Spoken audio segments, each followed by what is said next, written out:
Good evening, everyone. Welcome to the RSA. I'm Jonathan Rowson. My job title's in constant flux, but I lead our work here on climate change, and it's a great pleasure to welcome you all this evening to what should hopefully be a great and quite unusual event. First thing, a bit of housekeeping, please. You're very welcome to have your mobile phones on, but do keep them on silent. We'd encourage you to tweet, please, if you can. So RSA Climate is our hashtag. And this event is also being recorded live, so welcome at home if you're watching, or anywhere else indeed. Tonight's going to be relatively interactive, so those watching at home, there might be a few moments where you feel a little bit left out, but we'll update you as and when we can. Now, I need to say a few things about how we got here and what tonight's about before introducing our speakers and telling you about the format. I've been working on climate change for about 2 years now. Our work is supported by the Climate Change Collaboration, and we work with COIN, the Climate Outreach and Information Network, in developing this current project called the 7 Dimensions of Climate Change. Now, why 7 dimensions, and why have we taken that sort of framing of the problem? Well, basically because, as some of you know, climate change is hugely complicated, complex, difficult, big, global. It's about the past, it's about the future, it's about the young, it's about the old, it's about men, it's about women, it's about the global south, it's about the global north, it's about technology. It's kind of a mess. After a while, it becomes almost unbearable to think about. For some people, it's very, very simple. We just need to do X or Y. But for every person you find who says it's simple, you find someone else telling you how complex it really is. So what I did one day was I was thinking, given all these factors, I remembered a quotation of Einstein who said that we should make everything as simple as possible, but not simpler. And that was the challenge. How can you bring climate change down to a certain number of elements so that you capture the integrity of the phenomenon, of the problem, of the challenge, but you don't reduce it so that it's not meaningful anymore, so that it's no longer the real thing. You have to keep it real, but keep it real in a way that people can remember. And in that sense, it's quite useful. Some of you might know, for remembering, there's a good rule of thumb that we can remember 7 items quite easily without too much trouble. 7 is a sort of, in your working memory, you can hold 7 items, plus or minus 2, depending on how good you are, but typically it's 7. And so I thought, what would 7 aspects of climate change be? So I came up with this framework, and then since then we've been developing it, and even now we're developing it. It's not a sort of final product. It's a new way of thinking and talking about perhaps the world's biggest challenge. So it starts with the science, as you might well be aware. Science tells us the nature of the problem, tells us how urgent it is, tells us with almost unanimous agreement, or at least a very strong consensus, that this is real, it's happening, it's caused by human beings. If left unchecked, it will continue to get worse and significantly harm our habitat in ways that are potentially devastating. They also tell us that there is scope to act. There's still time to significantly mitigate the effects of climate change. There's a reason to stay involved. There are things we can do. And then you have technology, which in one sense is our great hope. I spoke to a colleague earlier today saying, just tell me quickly what you feel about climate change. And he said, well, I have great hope, a great faith in technology. And a lot of people do. But for every person you find who has great faith in technology, you have someone else who feels that technology is actually driving the problem. Most of fossil fuel infrastructure is driven by technological developments. So technology is both part of solution, part problem. And then, of course, many of you will know we have a big Paris International Summit later this year, where the world's great and good gather together to try and thrash out an agreement that will hopefully save the world, quote unquote, in the sense of actually reducing carbon emissions significantly across the globe. And that's really a challenge of law at some level. It's about getting a constraint at scale. The purpose of law, what law can do that nothing else can do, is stop things happening and make things happen at scale, en masse. So law really, really matters. But why will people change the law?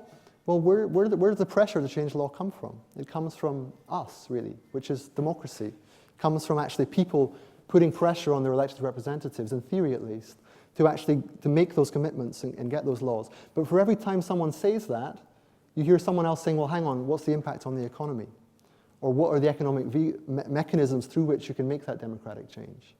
So economy is another key dimension. So we already have 4. We have science, technology, law, and democracy.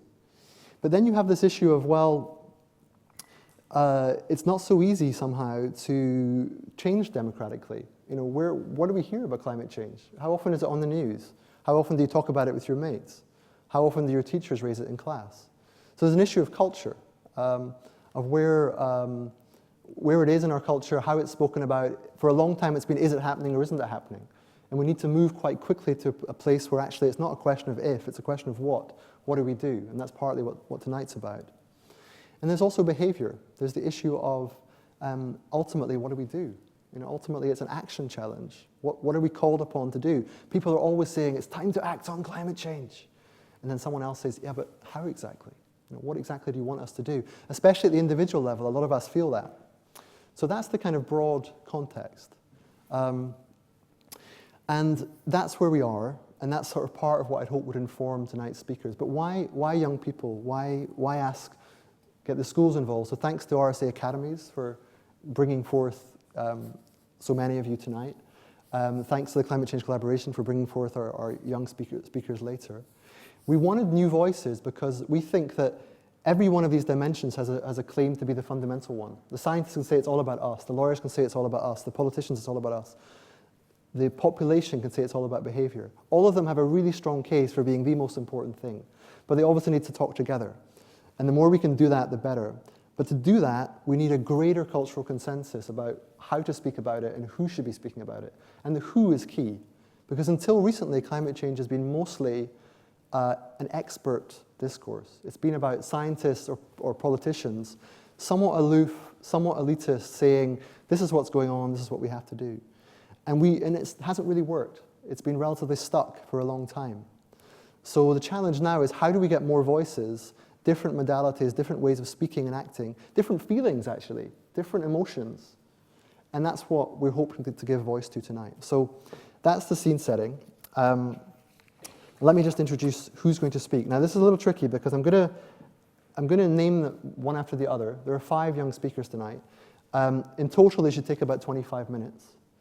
After those 5 speakers, I'm going to invite up 4 of our young adult speakers to speak with me for a while. Then after that, we're going to speak together in our tables for about 5 or 10 minutes, depending on how we're doing on time. We're going to take a key contribution from each table, and then we're hopefully going to get something from online too, if you're still listening. And then at the end, we're going to just see where we are and sum up and see what the new voices have given us, okay? But the first thing tonight is the young people from the Academy. So I'm going to name them one by one, but they have to come up one at a time, okay? So I'll name them all, and then what's very important tonight, to keep the room warm and keep us all happy, I want a round of applause for each and every one of them, okay? So first of all, I'll list them, and then when they come up, after each consecutive speaker, I'll be sitting down, but I want you to spontaneously self-organize as a group and give each of them a round of applause, okay? So first things first, 5 of them. Brodie Clarke is a Year 8 student from RSA Academy in Ipsley. Mollie McNamara is a Year 9 student from RSA Academy in Whitley as well. In Whitley, excuse me. Erin Green is a Year 9 student from the Trinity Catholic School in Leamington Spa. Louis Mertens is a Year 12 RSA Academy student from Arrow Vale. And Kobir Ahmed is an A-level student from RSA Academy in Holyhead. So first of all, give them all a round of applause for being here.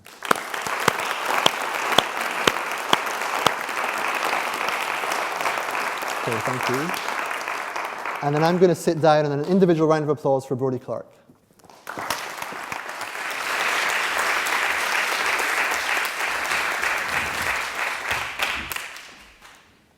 Our world is slowly crumbling, and we're doing nothing about it. We need to change our feelings, no matter how deep down they might be, into actions, because that's what's going to make a difference, and that's why we're all here today, to make a difference. Since the 1950s, the amount of carbon dioxide in the air has gone straight up, and it's not stopping. We need to stop relying on our fossil fuels, as they will run out sooner than later. I suggest we rely more on solar panels and wind turbines, as these create no pollution whatsoever. Or alternatively, hydroelectric power is suitable for our situation. When carbon dioxide is released into the air, it traps heat, causing a problem we know today as global warming. This means our ice sheets are melting and our world's biggest ice deserts are all fading away. And what will be the result of this? Well, our water level will rise a considerable amount. We see parts of South Asia in the monsoon season, and the flooding is horrific. Who's been to the south coast here? Well, imagine that a lot closer to home. Imagine having to tell your children about the mysterious place that once existed, but is now buried under unstoppable rising tides. We are all responsible for this. And all of this because we're too lazy. Our behaviour as a whole needs to change. We need to start cycling to work instead of driving, or even car share. Little things like recycling can make such a big difference. And regular people like myself can do the best we can by saving electricity, or even maybe save up for an electric car. Yes, it's something we're trying to save, but it's a lot healthier and better to use than petrol. Which brings me to my next point.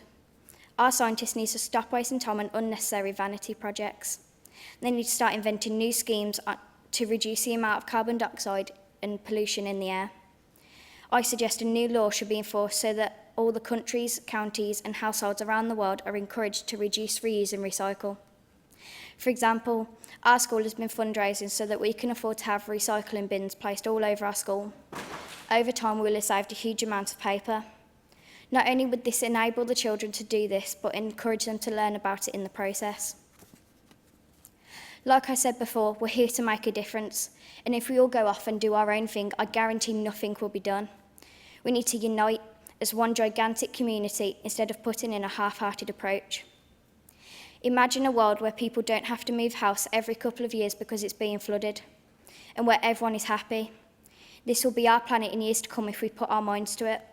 I have faith in every single person here because I know we all care.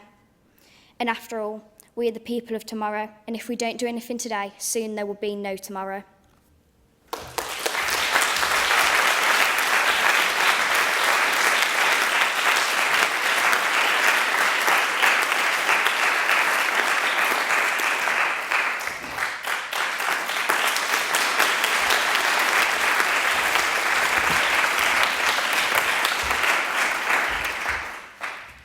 Is climate change an old topic? Yes, it is. So, ladies and gentlemen, it comes as no surprise that climate change is majorly affecting our planet, which means that it's imperative that we start coming up with solutions to help stave it off. If we continue to ignore this growing threat, there will be intense storms, droughts and ocean acidification that will irreversibly damage our planet. There are many different factors to the solution, like changing human behaviour, scientific research, technology, law, democracy, culture and the ever-growing economy. If we take time to consider each and every aspect of these things, we could be on our way to saving Earth. Humanity has come a long way since the creation of our planet, but it has gotten to the point where our behaviour is having a serious negative impact on our chances of survival. Many of us are ignorant towards our environment. We are in denial. This denial helps us avoid the problems that will eventually lead to the ruin of our planet. We also tend to discount the future and focus on having everything here and now. The United Nations Food and Agriculture Organization estimates that just the meat industry alone generates nearly 1/5 of human greenhouse gas emissions. This demonstrates exactly how the never-ending demand thing is having a negative effect on everything. In my opinion, this is one of the most important factors of climate change, as we all have different personalities, so changing our ways would take some serious persuasion. The nudge theory could help us, however, it would need to be carried out on a massive scale. Also, the mass increase in population over the last 50 years is contributing to the depletion of fossil fuels. One way to tackle this problem is by introducing the one-child per couple law as seen in China. This would slow down the resource expenditure, however, many people may disagree if they want a large family.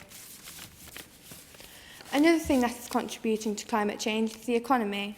Many corporations depend on fossil fuels to power manufacturing plants. Businesses need to stop relying on fossil fuels and turn to other methods of supplying energy. We have discovered many ways of extracting energy from the earth without damaging it, like wind power, hydroelectric power, solar energy, biomass, biofuel, and geothermal energy. At the Paris talks, the delegates representing China could possibly disagree about the economy causing climate change, due to the fact that this country produces most of the CO2 emissions. In 2014, China emitted 35,270,000 kilotons of CO2, probably due to its colossal population and economy. Democracy all over the world could make a stand against this issue. Governments need to act first to encourage their citizens. Australia had a fossil fuel tax which reduced CO2 emissions. However, this tax was scrapped due to it being unpopular with the public. If all countries introduced this tax, the world could be on its way to recovery. Laws like fining people for too much waste in their green bins could be introduced, as it would encourage recycling largely. The scientific community could also aid us. They have come up with many solutions, but never put them into action. For example, they have made replacements for fossil fuels, like ethanol derived from crops and hydrogen electrolyzed out of water. None of these have become immediately available at the scale at which we need them. However, if scientists improved and expanded on these ideas instead of constantly warning us about global warming, we could have many different amazing solutions within our grasps. Along with the scientific community, developers of technology could also lend a helping hand. The idea of geoengineering technology to help the Earth is still theoretical, but the ideas that people have come up with could be possible with the right funding. A possible theory includes deflecting the sun's heat away from the Earth's surface using solar shields or satellites with movable reflectors. Computer design suggests this would deflect 8% of the sun's radiation, which would counteract the warming effect of CO2 pollution. Overall, climate change is a colossal dilemma, and if we don't do something soon, we may as well start looking for another planet to live on.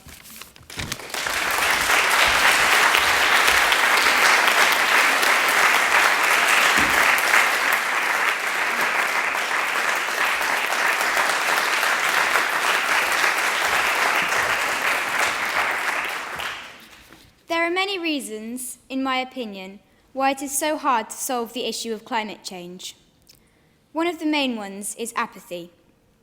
It is true to say that people are generally more bothered about the economy than they are with climate change. The current debate about climate change has indicated that although many people believe that globally climate change is happening, only a minority believe it to be a very important problem. This collective apathy means that governments, prioritising re-election, seek to deliver quick solutions that do not involve sustainability.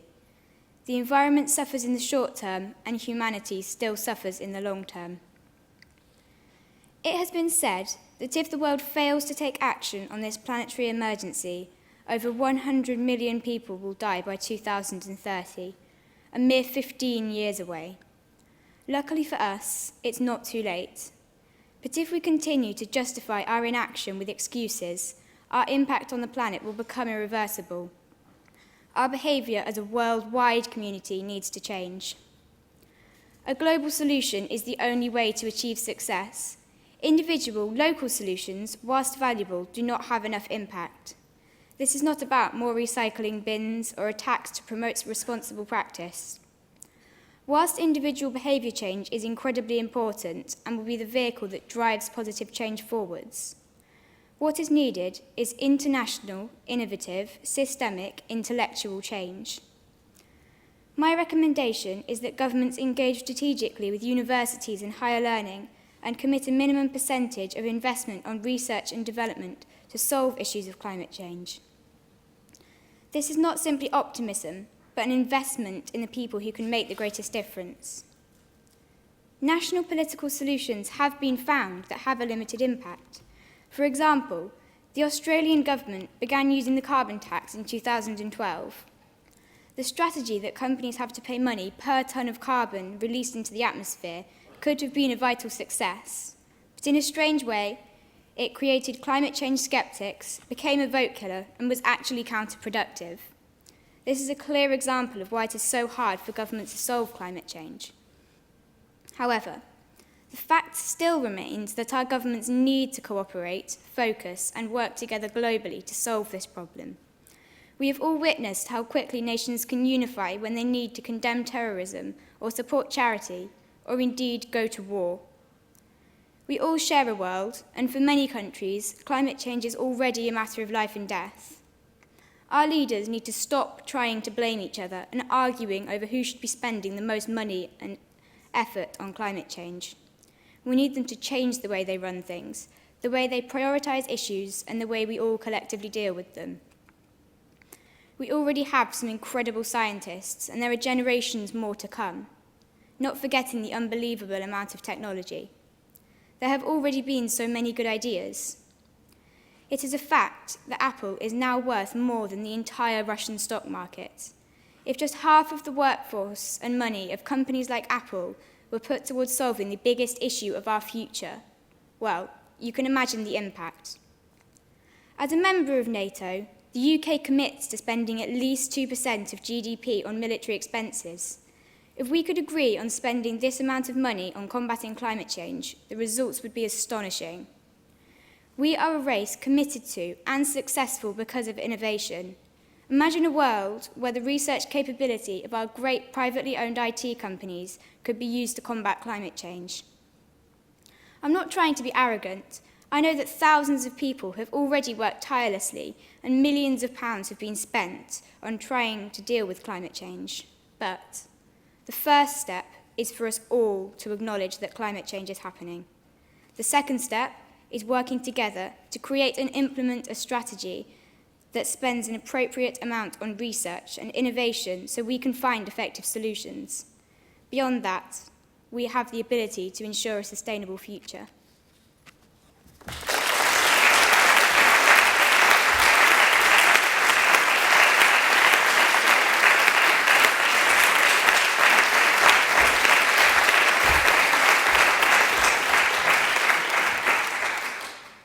Who are you? Who are you? Who am I? Who are any of us? Who we are is a group of people who are on the same page. We are all concerned about the ever-increasing implications of our presence on this planet. Would we be here otherwise? All of us share a desire for change, but if that change is not realized, civilization will perish. But who are we? There's no definition complex enough to justifiably define the human race. We're individuals. We're each so bizarre and wonderful in comparison to one another that it's truly amazing that we've met here today to share this common belief that tomorrow shouldn't be the day the earth dies a little more. We've been this way, not just you or me, but those before us for thousands of years. It was estimated by Dr. Claire Patterson in 1953 that the Earth is around 4.5 billion years old. Humans, people like you and like me, as we are today, have existed for just less than 200,000 years. To put that into perspective then, if you consider the average lifespan of a person in the UK to be around 83 years, that would mean, in proportion to that life, we've been here, our entire species, as we know it today, just 32 hours. It could be said then that our species is in its infancy. And yet, in our first 32 hours, we've raised pyramids, put a man on a rock orbiting 385,000 kilometers away from the Earth, and written collectively almost 130 million books. We're children. Our species are still children. Children did that, and just like actual children, we bicker and we fight, albeit on an international stage over politics and geography. Just like actual children, we're still discovering new things every day with increasing regularity. And just like actual children, we're making incredibly poor decisions with regards to our world's health. We're binging on its natural resources, and the spots are beginning to show.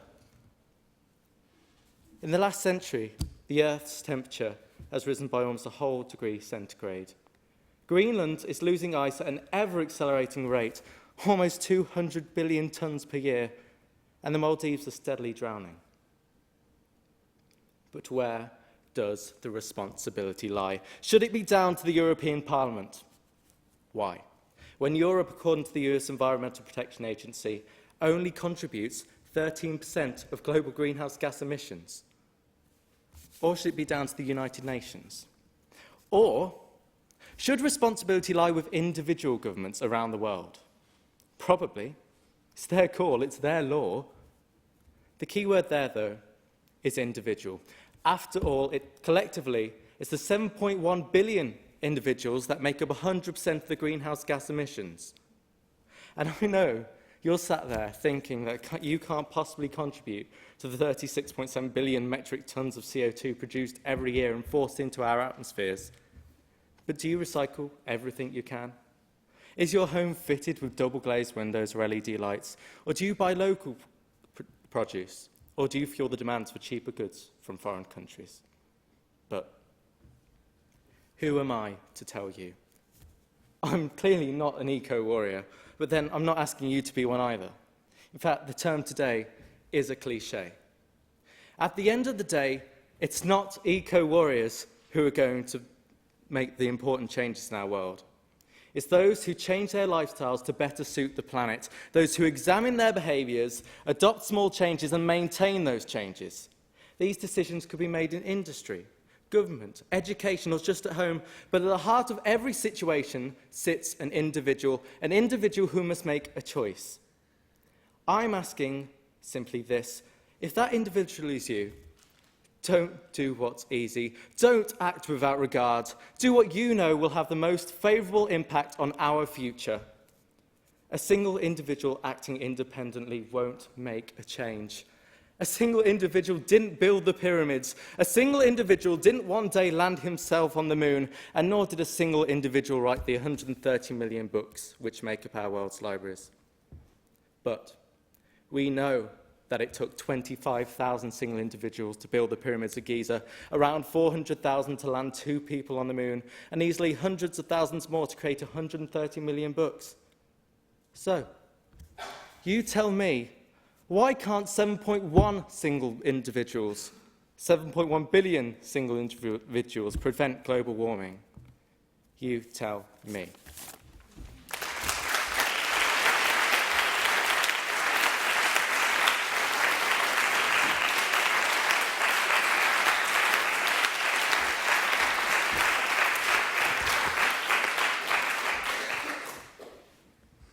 A generation from now, historians and scientists will be trying to contemplate as to why we were far more concerned with issues such as terrorism, capital wealth, and global recession than we were of the approaching environmental apocalypse.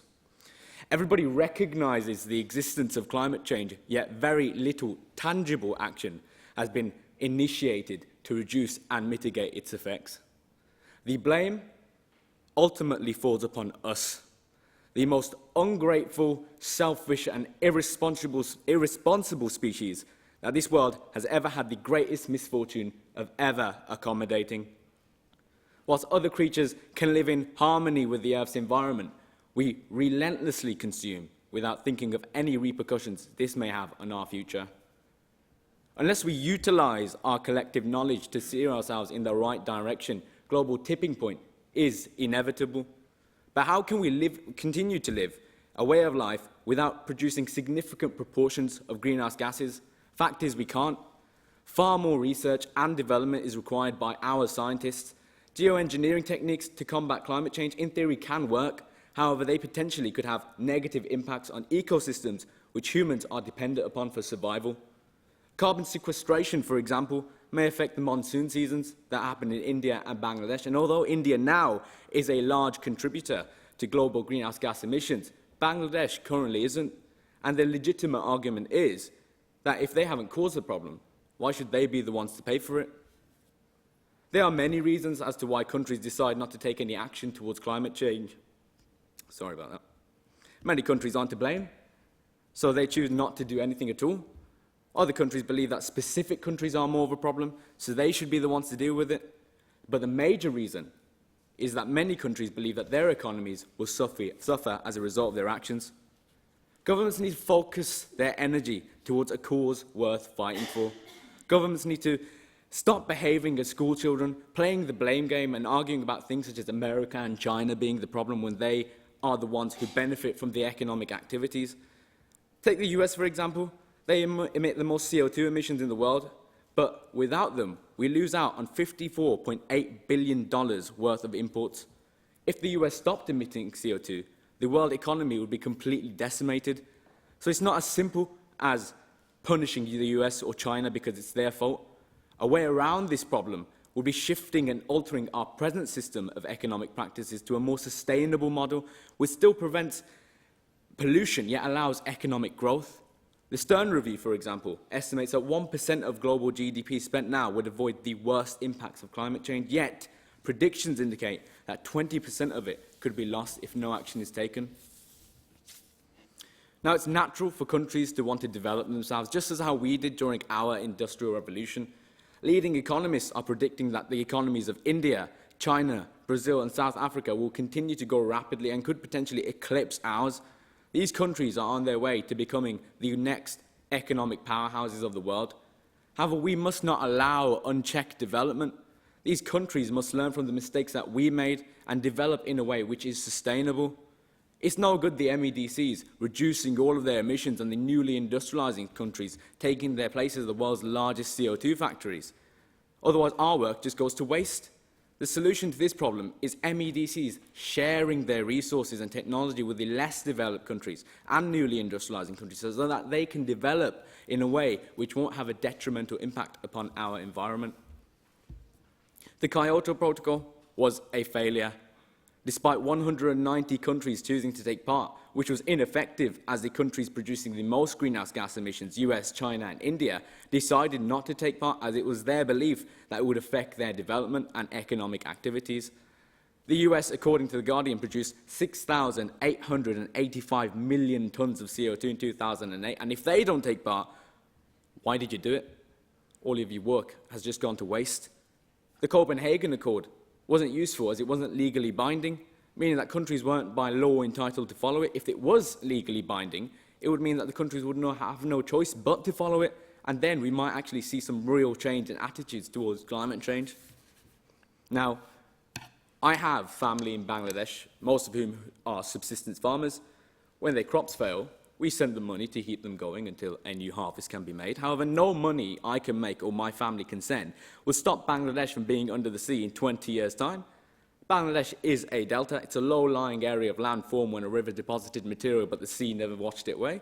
It's one of the largest population densities in the world, and 80% of it is low-lying, and most of it is predicted to be under the sea. Now, that's my heritage, my ethnic origins, completely wiped off the face of the planet because we couldn't be bothered to help them. If money was invested to reduce global emissions, this would eventually lead to a deceleration in global sea level rise. This is what we call an investment for the future. Prevention is far more better than cure. The truth cannot be concealed. The events of not accepting climate change and taking action will be severe.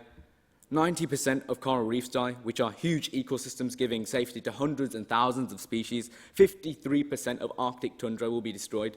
Global crop yields will reduce by 10%, which you might not think is a lot, but imagine now how many people are dying due to starvation. The Siberian ice sheet will melt, releasing 2 million tonnes of CO2 into the atmosphere. 200 million people being permanently displaced. This is the unfortunate reality of our situation. It's our lives, our world, our problem. Steve Jobs once said that the ones that are crazy enough to believe that they can change the world are often the ones that do. Change the world. And please, I don't want you to clap for me. I just want you to think. Just think about what you can do and think about everything we've said. Thank you. No.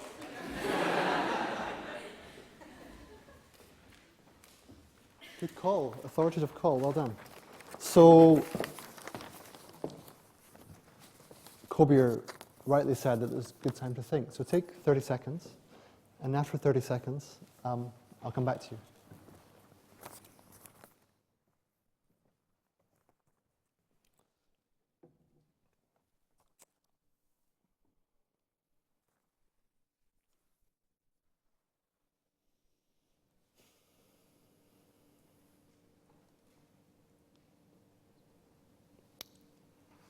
And now, I'd like you collectively to thank Brodie, Mollie, Erin, Louis, and, if you won't mind, Kobir.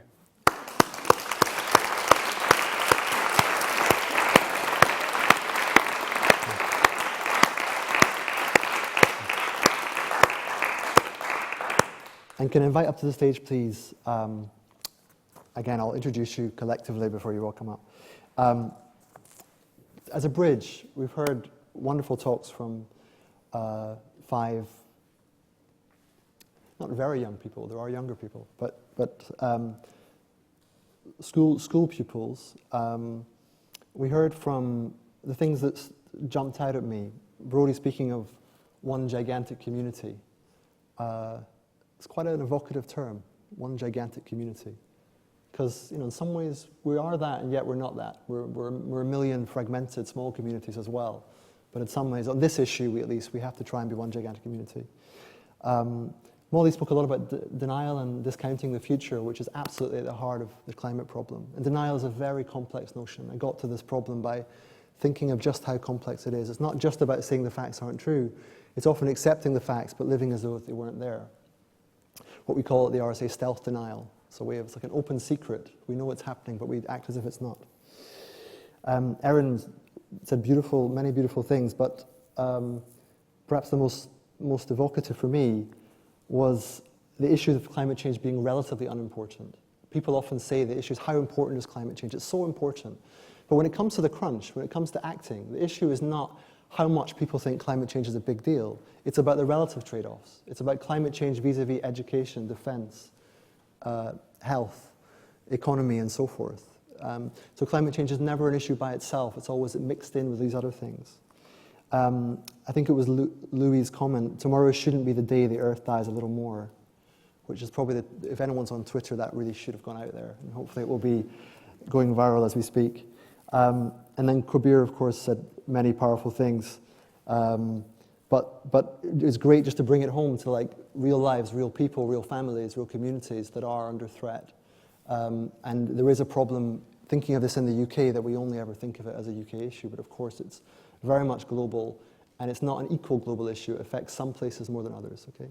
So that was my take home, but to hear what other people thought. We're going to invite up, we have two relatively vocal climate change campaigners, activists, as they're sometimes known. Miriam Wilson, come up Miriam, and Gitika Bardwaj, I hope I've got the pronunciation right. And we'll wait for them all to come up before clapping. And we also have Caitlin Falasco, who's a passionate professional working in sustainable housing. And we have a concerned citizen, the sort of speaking the voice of the people. We have Jolo. And I'd like you all to welcome them.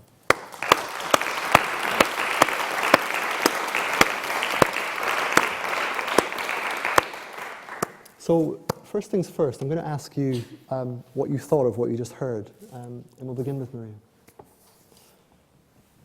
It's interesting, when you started out, you kind of brought climate change down to these 7 key points.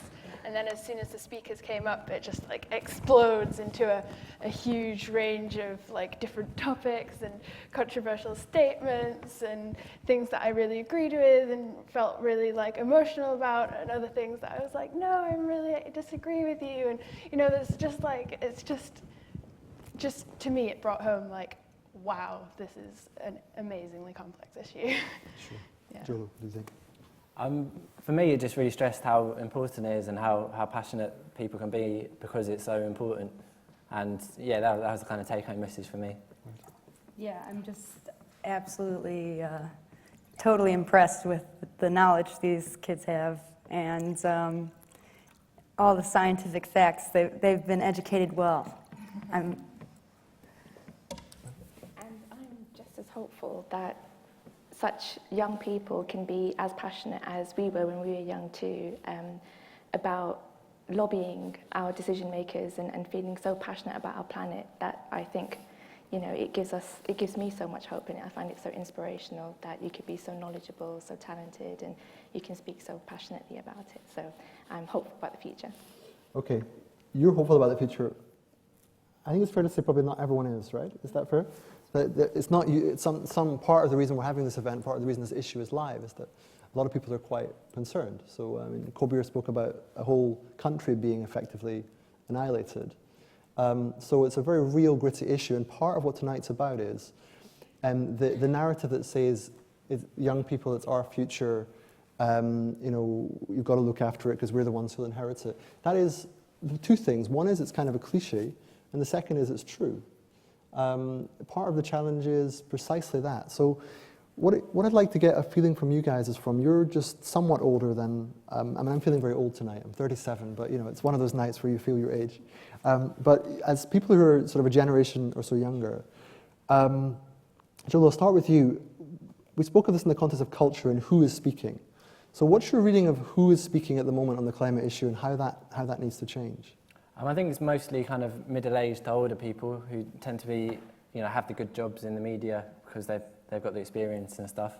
And I think, I personally think the idea that it's in the future and the young people will inherit it, and it's kind of a cop-out, I think, saying it's their problem, whereas, it's happening now, especially in some places, like we had the floods, and that's happening now. So, and also some people sometimes say, oh, I don't want to have grandkids, so I'm not bothered about it. Right. And we don't want that excuse. No, we don't. So it's not, it's not some people in the future, it's everybody now. Yeah. Okay. Anyone else want to add on that in terms of your perception of the culture and who's speaking about this?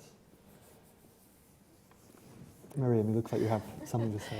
Yeah, I mean, sadly, there are so many voices on climate change that are just not being heard. And which ones? I mean, particularly the voices of the poorest people in the world who are suffering the effects most strongly. I mean, when we see an extreme weather event that hits a country in the global south, where are the voices of those people? What are they saying about climate change? It's something that we're starting to hear a little bit more now recently, but I think it's the privileged elite that run our media don't let those voices come through, sadly. Gitika, you were recently at the climate talks in Peru. A lot of the attention at the moment, we keep on waiting for something to happen at some level. Everyone's kind of waiting for this big climate change event to transpire that will galvanize action. And at the moment, the main contender for that is the Paris talks towards the end of this year. Having been in Peru and hearing what we say in the context of hope and fear, how are you feeling about the chance of people around the world agreeing on something tangible later in the year? So you probably gathered I'm a bit of an optimist. So I feel a mixture of emotions. When I was in Peru, I had the opportunity to talk to a lot of national delegates, and I heard mixed responses from them. Some of them were frustrated with the process, even though they had been in international negotiations on climate change for many years. They said it's the same thing, people bickering about a word in the text, for example. And then there were other people who were more hopeful that more could be done if they just lobbied enough, if their voices were loud enough, if they got the right momentum on certain issues. So I took that away with me, and I think ahead of Paris, I think so much can be done, so much is being done. We see it all the time in terms of renewable energy. We're seeing records being broken from the private sector. We are seeing national governments commit to climate change legislation. I think something like 62 countries have climate laws nationally. So I think so much can be done, and I do believe it will be done, but we need the momentum there. And I think things like having young people talk about these issues and having the stage to talk about them is exactly what's needed. So. All right. Caitlin, we've heard a lot of people, the earlier speakers, talking about small-scale actions that individuals can do, often in the household. What's your take on that? I mean, is it enough for, recycling is mentioned a lot, but those who know climate change well will recognize that recycling is merely the most salient, available, commonly understood and experienced aspect of the environment as a whole. But right. When it comes to the enormity of climate change, it's very much the thin end of the wedge. So are there any things you think can be done at the level of homes and people's consciousness of the issue more broadly? Right, here's the thing. So recycling is sort of like a gateway into sustainability. So if you're doing that on a level from day to day, it's a very minor commitment that you make.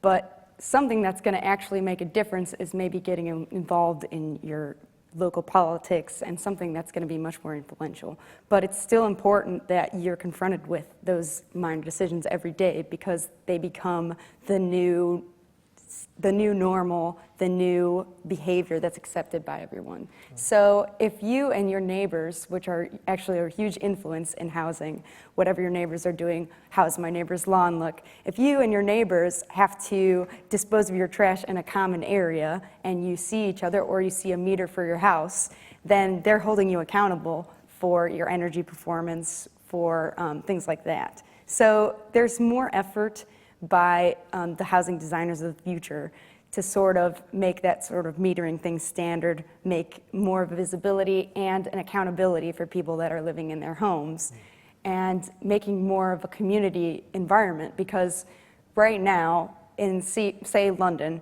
we're living on top of each other, but some people don't even know our neighbors. And what's going to make you behave differently if you don't even know who you're affecting next door, let alone in the world? Right, so we know from behavioral science that the social norms are a really important influence on behavior. One of the biggest reasons you do something is because somebody you know or like or respect or just happen to be around is doing something different. But you're saying that's a challenge when actually you don't know most of the people around you. And you're also hinting there at a certain possible stigmatization, potentially. That you're saying that, look, part of the problem is that pumping carbon into the atmosphere is still socially acceptable. We don't see it as a shame, stigma issue. Could we ever get to the point where that A could be the case or B should be the case?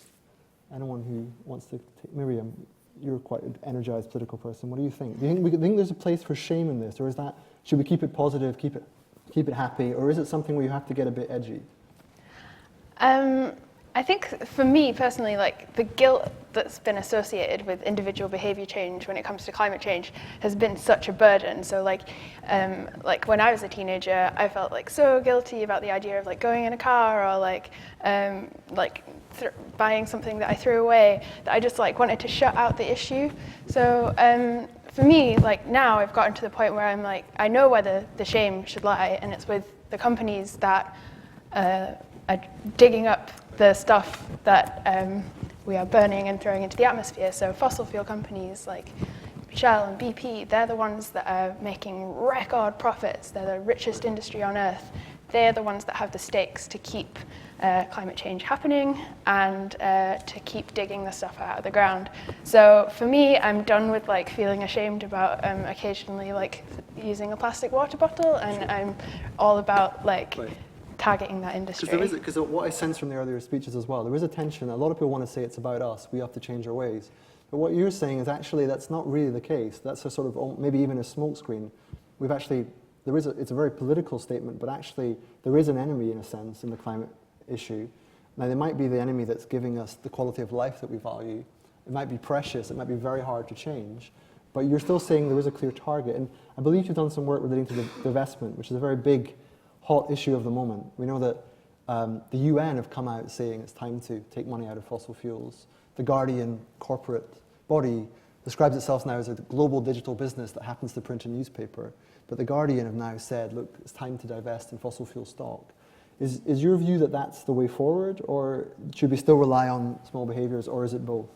Yeah, well, of course, like ultimately we all will and have to change our behaviour ultimately. And you know, one of the attacks lobbied against the divestment movement is you're hypocrites because we all use fossil fuels every day. But yeah, definitely, I think divestment and the divestment movement and the climate movement that's coming out of it are like the way forward on this issue. Primarily because it's so accessible. We all have we all belong to public institutions. If it's not like a school or a college or a university, then it's a local city council. And a lot of those institutions have money which they invest. And a lot of that investment is likely to go towards fossil fuel companies. So by pulling that money out of these companies and saying no, there are both moral and financial reasons not to put our money into a future that is going to end in catastrophe. Yeah, by doing that, we can hopefully build the political movement that we need to withdraw the power away from these companies, that they have a stranglehold over our democracy currently. Okay, thank you very much. Okay, I want you all to stay on the stage and stay with me. We're hoping we'll hear from you again at the end. But for now, I want to bring back the room. And if you can, take some of you know each other well. We have parents, teachers, and pupils from the same schools. And we also have people who don't know each other. So if you just take 5 minutes to try and talk amongst yourselves about what you've learned, and we'll come back in 5 minutes. And I want to take the sort of best point from each table. So have half an eye on who's going to say that while you're talking as well. Thanks.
Two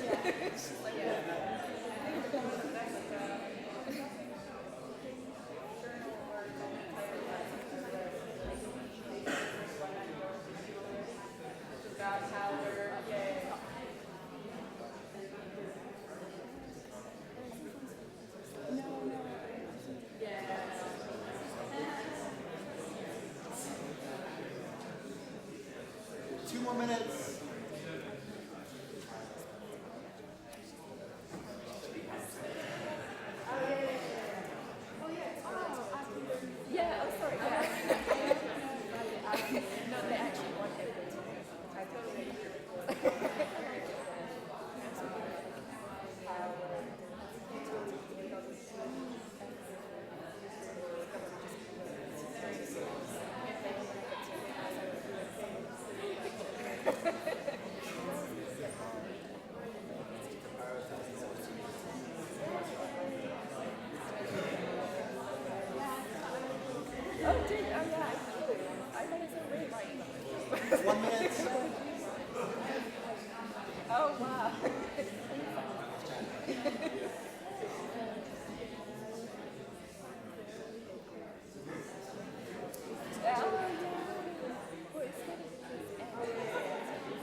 Okay, welcome back.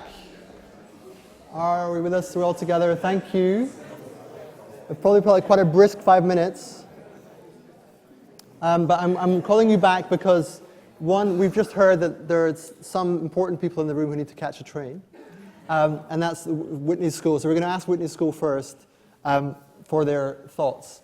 And who's going to speak from Whitney School over there? Yes. Tell us your name and stand up, please. Wait for the mic. It's just coming. I'm Louise. We think that the 5 schools here, if they go back and see where their electricity comes from, so if it comes from turbines or burning fossil fuels, if they go back and change that to a more efficient and better way, that will make a huge difference. And if you think these 5 schools done it, why can't the rest of the schools in Coventry or London or wherever in the world, if one school changes one thing, why can't everyone else? Great, thank you very much. If you pass the mic to Abby here, just right in front of you, thank you.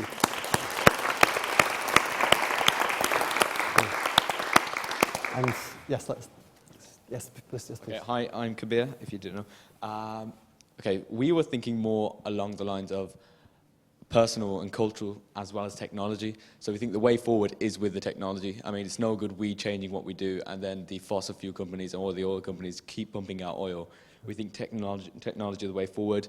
I had an idea of fusion power. I mean, it's dangerous, but it's the way forward. I mean, if you what do you mean by future power? In fusion power is, I think it's when you hit 2 neutrons together. Right. Yeah, sure. But it's kind of like nuclear fission, right. But opposite. But so you want to invest in fusion? Investing in the technology to do it really is the way forward. Okay, thank you very much. If you pass the mic over to this table, thank you. Hi, I'm Louis. Louis, no Shakespeare this time, okay. I'm just kidding. Our table's like a mixture of Ipsley and Araval and a few relations. But we've kind of come to the consensus that it's an equal responsibility between ourselves and this industry, because I think originally a lot of us thought that it was our responsibility to reject a lot of the kind of the bad things that would affect climate change, but it's also the industry's responsibility not to give these opportunities out for us to reject them in the first place. So it's an equal responsibility between all of us, and we need to be given the opportunity to voice our opinions, but we shouldn't just focus on the costs of climate change, but rather the benefits of the solutions. Sure. Yes, so there was a positive, so thank you very much. And we pass the mic around. So that's very important. We often speak of climate change always as problem, never as catalyst for positive vision of the future. So thank you. Yes. And if you can introduce yourself again, thanks. Oh, I'm Francis. We think that it shouldn't be enough just to acknowledge responsibility in the West for industrialization and causing the majority of the problems with climate change, that we need to listen to alternative views from the rest of the world where they haven't industrialized to the same extent. Greater contribution from voices from other than the Western industrial places that really understand about sustainability and haven't gone down the road that we have, and that we should listen to alternative views. Okay, great. Thank you very much. And pass it. Thank you.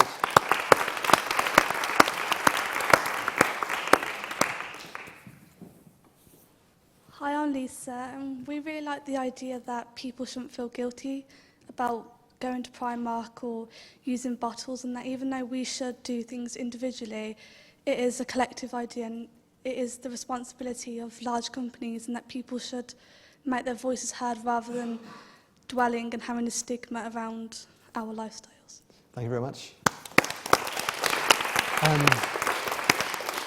Tim, do we have anything from Twitter, Tim, that we want to share? No? Okay, Jamie, do you want to say something? Pass it over to Jamie, please. Thank you.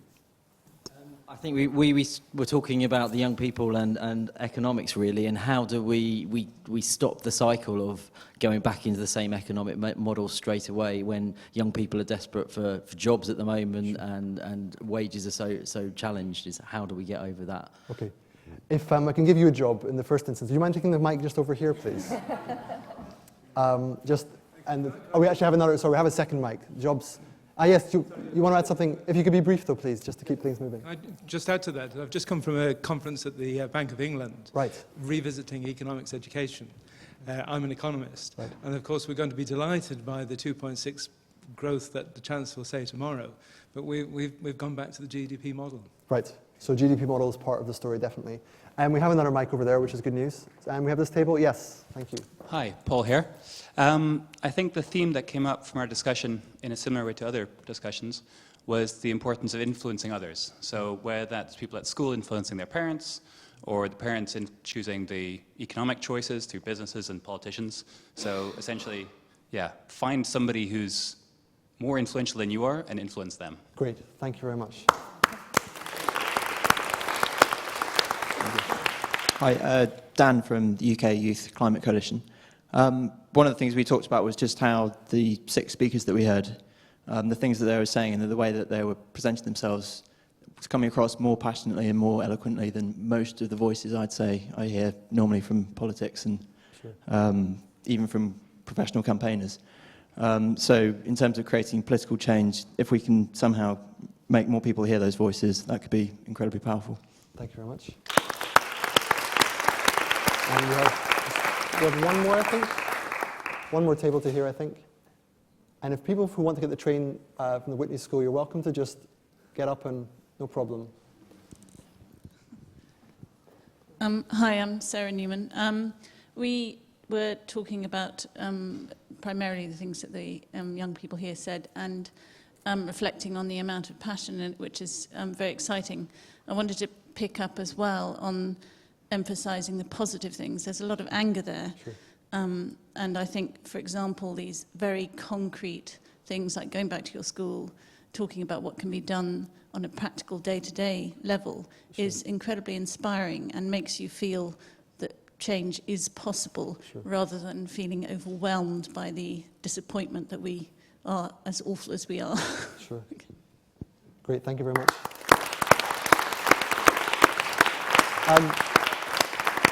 So I can sort of round up before giving to friends here. The issue is, this issue of being positive or negative comes up a lot with climate change. It's a real challenge. On the one hand, it's a really dire, dark, difficult, existential threat to the whole world. There's a sense of apocalypse, of the end of the world, there's floods, there's fear, blah, blah. On the other hand, there's visions of the future that are much more positive, inspiring even. The challenge is to, and I'll quote Sian Ferguson, who's helps to support this work, who speaks about being authentically positive. And it's a really useful expression. By authentically positive, we mean being positive while keeping it real. So knowing that it's difficult, knowing that it can be dark, knowing it's real and serious, knowing it's a threat, but managing to keep that sense of being upbeat and actually thinking of how we can actually make progress as well. Okay, so I want to hear from the others to round up your final thoughts, please, on what you feel about this evening and how we might take things forward. Miriam, if you want to go first. Well, no, actually, no, Miriam, you ended last time, so Jolo, let's go to the other side, sorry. I just think it's really important that climate change isn't seen by itself. I think it's just one of lots of injustices in the world, and I think you have to fight all of them at the same time. Otherwise, it looks like you don't care about other issues, and yeah, I think it's important to see things as a whole. Okay, great. Yeah, I guess what you were saying earlier and what the lady here just said about actually having practical solutions, use your anger and use your passion to do something constructive and to inspire other people, so yeah. I would say that I think it's important to, while being optimistic as I am, it is important to highlight what is wrong at the same time. So we shouldn't lose sight of what the problems are, and then definitely tempering that with a lot of optimism that change is happening. And I think more of those stories need to be showcased. Yeah, I think my end point would just be to say that collectively we are so powerful, and that there is a climate movement that is emerging that we can all be part of, and I hope that you'll join the movement. Yeah. Thank you very much. Okay, I have a lot of people to thank before we end up. Okay, first thing to say is there is a drinks reception downstairs in the Benjamin Franklin room. Not to forget, if you want to stay around a bit longer and talk some more, you're welcome to. That includes lots of non-alcoholic drinks for those who are younger. The people I want to thank include our speakers. So I want to thank Brodie Clarke, Mollie McNamara, Erin Green, Louis Merton, Kobir Ahmed. I also want to thank Miriam Wilson, Gitika Barwaj, Caitlin Velasco, and Jolo. First of all, our speakers.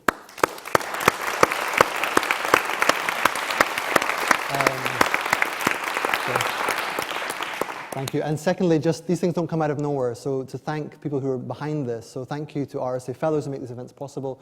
Thank you to the Climate Change Collaboration. Thank you to RSA Academies for making this possible with our speakers. Thank you to Abby for organising it. That don't always get mentioned, but Abby put an awful lot of work into this, Abby Stevenson. So I want to thank the people who organised it. And thank you all for coming, and good night.